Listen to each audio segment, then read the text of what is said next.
Merhabalar. Havaların soğuduğu dönemde hadi birlikte bir kış çayı yapalım.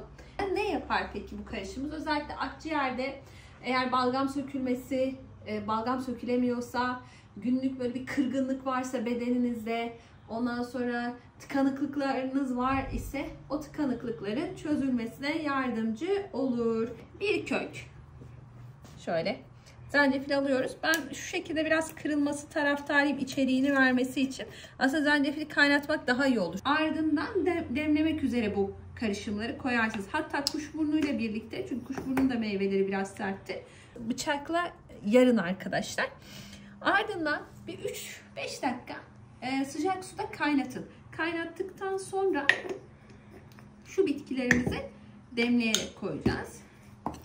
Şöyle bir adet ekineze koyalım.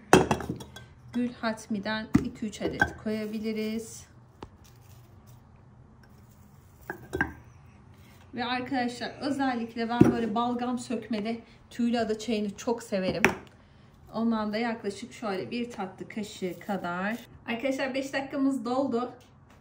Şimdi çayımızı hazırlayalım. Arkadaşlar biraz balla tatlandırılması güzel olur. Çayımız hazır oldu. Şimdi afiyetle içelim.